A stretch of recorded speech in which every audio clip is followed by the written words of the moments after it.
Hi guys, Fernandes Limbo on the grid. John, then there were three boys basketball teams left, and we got the head coach of one of them on the line right now. We'll go right to him. BJ Ivey, head coach of Riverview High School. Coach, thanks for joining us. Thank you for having me. I appreciate it. Talk about your game last night. Orlando Oak Ridge, obviously, you get to this point of the tournament. Everybody's going to be good. Just talk about the game. We're facing Orlando Oak Ridge, who's extremely talented. They're very athletic. They have really strong guard play. Obviously, it was a hostile environment, but our fans did a great job of showing up. Ram Nation was alive and full effect. Had two buses that went to the game, and I think had a major impact on the outcome of the game. Hey, Coach, obviously this isn't like football season. You have a full week to prepare for your opponent. I know you have Vero Beach on Friday. When you have just a quick turnaround like that, do you focus more on what you guys have to do and not worry about so much the opponent, or how do you handle a turnaround that quickly? Obviously, it's a quick turnaround, but our motto all year has been just us, so that's definitely going to be our focus, especially in today's practice. Just trying to, work on some things that we know we can do a better job of.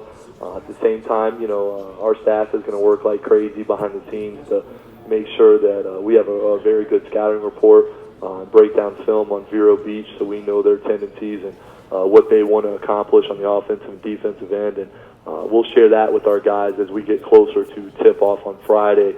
We try to keep things simple for them, make it easy to understand, and not give them too much information so it's easy to follow through with. Coach, it seems like Orlando's defensive strategy, at least just reading the game story, was that they tried to maybe take Breon out of the game and it left it up to AJ. Is that what happened, or were his shots just not falling last night? Breon got some really wide open looks that he normally makes. Everybody has an off game. I think he definitely got the looks that he normally gets. Unfortunately, those shots didn't fall, but I think it speaks volumes for who we are as a team. We've never been about one guy or two guys. It's a collective effort, and that's what families do. When somebody isn't at their best, everybody else steps up and helps out. Coach, you mentioned the great fan support you had on the road in Orlando on Tuesday. Friday's game is home, and win or lose, it's the last home game for you guys this season. How great is that to have a game like that, in your own gym, and especially for your seniors to play their last game there in a regional championship game? We think it's going to be an unbelievable environment. Ram Nation showed up last night all the way in Oak Ridge. I know they're going to represent Friday night. It's just an unbelievable opportunity that our guys are blessed with and our school. But I think it's bigger than that. It's bigger than just a game. It's about our school. It's about our community. I think that it's going to be an unbelievable game Friday night and something that our guys will remember for a long time.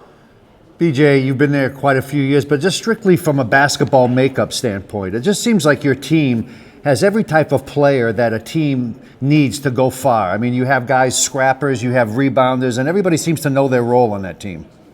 Yeah, and that really speaks to the selflessness of our guys. One of the hardest things I think at the high school level is get guys to buy in to fulfilling certain roles. I mean, everybody wants to be the guy that, scores 20 a game and shoots the ball a lot, but we got guys that are, willing to do all those other things, and it definitely helps out when you have guys, like AJ and Breon and DJ, who are just very, very skilled. I mean, all three of those guys will be Division I basketball players, but none of them are selfish. They're all the first person to, uplift other players and speak, their appreciation into other people for the roles that they do.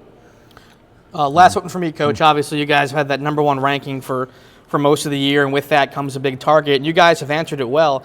I've always heard that the hardest thing to do in sports is to win when people expect it of you. How pleased are you with how the guys have handled the pressure and all the challenges that have come their way this season so far? Well, I'm very pleased with our group. I'm more pleased with the fact that they stayed focused on, the whole just us mentality, our core values, the mission statement that they laid out for themselves, and the plan of action and our vision for how we were going to do it. At the end of the day, people are going to rank you or they're not going to rank you. Everybody's going to have an opinion. But we've just really been focused on us and what can we do. At the end of the day, you don't really control if you win or lose. You control if you put your best product out on the floor, and that's what our guys are about every day. We'll be in the weight room today, and their guys are going to, push themselves to the very best they can on the weight room, on the court, and film. Just everything they do, they're trying to do their best. As a coach, you can't ask for anything more. Hey, BJ, last question from me. BJ Ivey, the Ram player. On this team, would you be the 8th guy, 9th guy? Would you even make the squad? I'd be lucky if I made the team. We're pretty good. Yeah, you are, BJ. Listen, BJ, I know you're in class. Really appreciate you taking the time to join us, and just best of luck against Vera. We'll see you. Thank you. I appreciate the time, guys. Thanks, Take Coach. care. Bye-bye. That was BJ Ivey. That was. Great guy. Doing a great job there. Big game Friday. Big game. Talk about Lakewood Ranch, your team. Well, first the Lakewood Ranch girls. You mentioned there were 3 boys left. One girls team left. Lakewood Ranch in the state Final Four for the first time. They play Niceville 10 a.m. on Friday morning. Wow. 7A state You semi. gonna be there? I don't know. I might. I'm sure somebody's going to be there. Right. Interesting matchup. They're both runner-ups in their district who've rallied back to win the regional title. Just looking at some of the stats, Jessie Day for Niceville, averaging 19 points, nearly 13 boards a game. A McDonald's All-American nominee. She's committed to Troy. In fact, her sister played. Remember that team Choctaw that Southeast beat a couple years ago? That, yeah. She was in the team the year before that. Okay. But she went to that school. Okay. So, it should be an interesting matchup. Like I said, actually both teams runners up, and whoever wins plays on Saturday for the championship. So basically, they're upholding the flag for all the girls teams. Yep. First team. In the area. And it's funny, their hashtag on Twitter all year was unfinished business. Nice. Because they lost in the regional final last year in Fort Myers, and they've accomplished part of that. They wanted to win the state championship, but they've gotten to that point. First time ever the Lakewood Ranch girls basketball team is in the state semifinal. A nice segue. You were at the 7A3 game, the boys team. The boys team, yes. Against Riverdale. Yep. Talk about that game and where they're going. Yeah, well, they're in their first regional final. Right. They go to St. Petersburg on Friday, the only one of our 3 teams who are traveling. Not a bad trip, just over the bridge.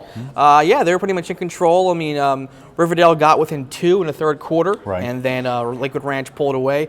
Damian Gordon had a big game, 17 points. Evan Spiller, whose sister plays on the girls' team, had a huge steal, a huge 3-point play. And again, it was a typical Lakewood Ranch win. They had 9 players score at least 2 points, just kind of how they operate. Jeremy Schiller, the head coach, rotates 4 or 5 guys in at a time. So that's the kind of basketball they play, and they too have made history. No Lakewood Ranch team before this year had won a regional quarterfinal. Now they're in the regional finals on Friday night. Great for both teams there. Great for the school. Both squads, yeah. I was at the 2A3 game, not much of a game last night. Bradenton Christian hammered Sarasota Christian for the 4th game. So now they make the title game against Delray Beach Village Academy on Saturday night. Don't really know much about them, but Coach Townsend has done a nice job up there. The last time they made the regional final was in 11 before he came there. So they always do a nice job. Well, he was an assistant. He was one of Coach Magley's longtime assistants. Right. And 2 things about Bradenton Christian. Last week we didn't mention them. And some people on Twitter got on me for it, and they were right. I mean, they beat Lakewood Ranch here, they beat Southeast. So our apologies, Bradenton Christian. We didn't mean to slide anybody, but yeah, they've certainly earned it. And the cool thing about that is with Village Academy winning, BCS, as you mentioned, stays home. Because the way they're positioned in the brackets, they would have had to travel, I think, to West Palm Beach. So definitely a big boost. We all know how crazy that gym gets, and I'm sure on Saturday night that place is going to be rocking. Yeah, so, that's definitely a home court advantage. That's it really one is. Place that is. It really is. It's so small. And not only is it small, but like I said before, it's so intimate. I mean, you really feel like you're on top of the game. I've sat on press row before, and you feel like you're in the way almost. So for the kids who... I was in the way last night. For the kids who've played in that environment before, they love it. And for kids who don't, they might be a little intimidated. Just a couple of bullet items left. Chad Sutton left Sarasota High, became Cardinal Mooney volleyball coach, replacing Kristen Batt, who did a great job there. Sarasota's Leo Delatorre threw a no-hitter. I know we're not really into the baseball Hunter Finner yet. for Palmetto was throwing one as well. Right. Yeah. And beat Tarpon Springs Eastlake. And I just want to throw out that we had something online about Rod Dragish stepping down as Booker AD. He was there for 6 years, and he stepped down, will remain as a teacher. Circumstances regarding that were a little bit, I don't know, murky a little bit. But just want to wish Rod best in his future endeavor. And our future endeavor, hopefully, we'll be talking about these teams that win. We could have state championships by this time next week. We also have district wrestling this weekend. So there's plenty to talk about next week as we forge forward. And I hope everybody at Bradenton Christian forgives us. Bradenton Christian. Is that enough times? That's fine with me. I think so. So we'll talk about that next week on the Grid. So for John Lemble, I'm Doug Fernandes. We'll see you next week on the Grid.